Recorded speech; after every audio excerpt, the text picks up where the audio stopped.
పేరండి? నాయుడు. నాయుడు సార్, ఎక్కడ మీది? జగిరిపడి. ప్రాంతాలు ప్రతి ఒక్క ప్రాంతం అభివృద్ధి బాటలో నడుస్తుంది అని అంటున్నారు.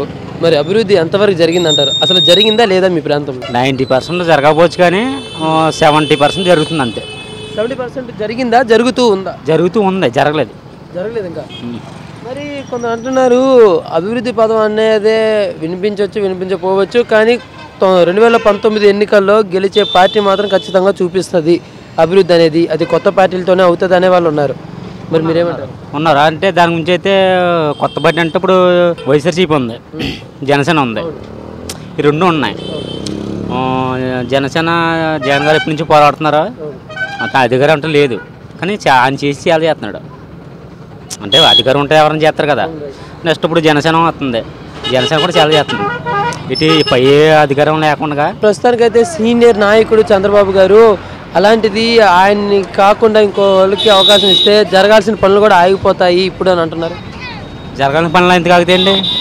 ఒకటి ఇప్పుడు ప్రాజెక్ట్ అంతప్పుడు అమరావతి మీద ఉంది, పోలవరం ప్రాజెక్ట్ కానీ అమరావతి కానీ, ఈ రెండాటిలో కూడా ఏంటంటే ఎక్కువ ఇప్పుడు బేసిక్గా ఆయన ఇన్వాల్వ్ అయి ఉన్నాడు అందులో. ఇప్పుడు కొత్త వాళ్ళు వచ్చినా అది కొద్దిగా ఆగొచ్చేమో అన్న డౌట్ ఉంది.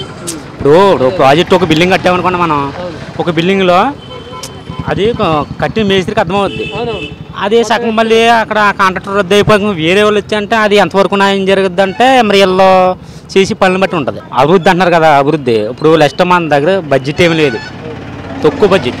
ఆయన మీరు బడ్జెట్ లేదని అన్నారు కదా, వార్తల్లో ఏముంది? కేంద్రం చెప్తూనే ఉంది, మన న్యూస్ పేపర్లో కూడా చూస్తున్నాం, మేము నిధులు ఇచ్చాం ఏపీకి అని.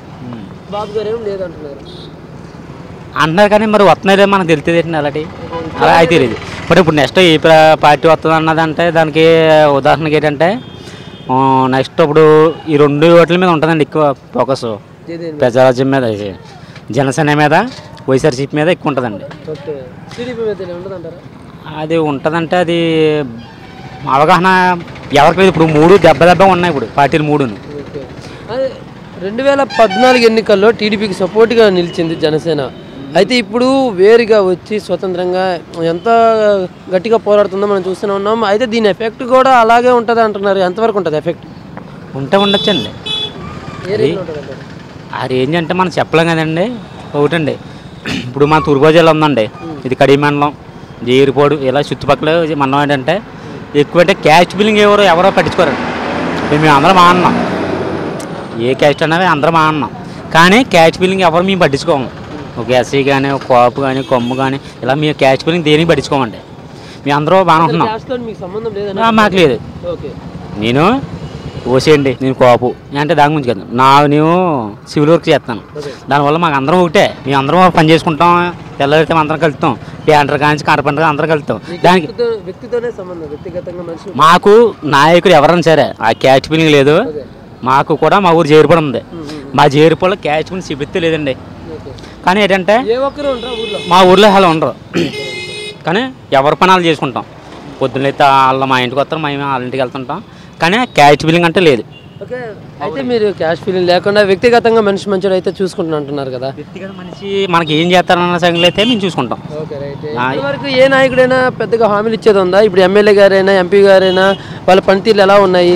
వాళ్ళు ఇంకా హామీలు ఏమైనా ఇచ్చిన ఉన్నాయా, లేకపోతే కొత్త వారు ఇచ్చారా?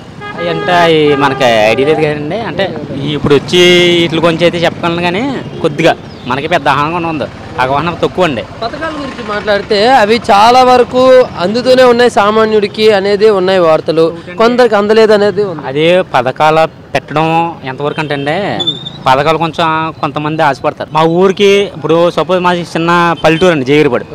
జేరిపడిలో మా ఊరికి ఏ పేషెంట్ అని ఎంత చేశారన్న అదే లెక్కేసుకుంటాం మేము.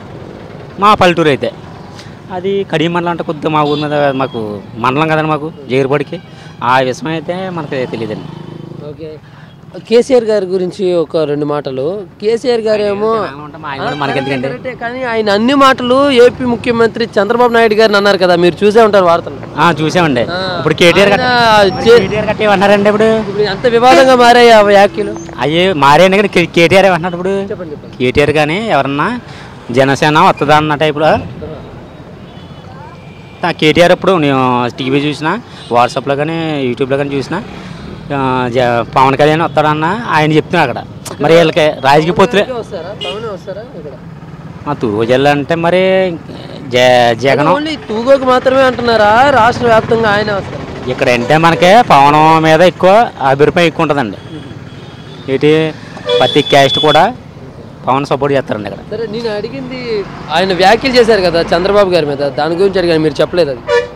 అయితే మనకి అసభ్యకరమైన పదజాలం అయితే ఉపయోగించారు కదా కేసీఆర్ గారు. అది వినలేదండి. వినలేదు. సరే రిటర్న్ గిఫ్ట్ అయినా విన్నారా? చంద్రబాబు గారికి రిటర్న్ గిఫ్ట్ ఇస్తానండి.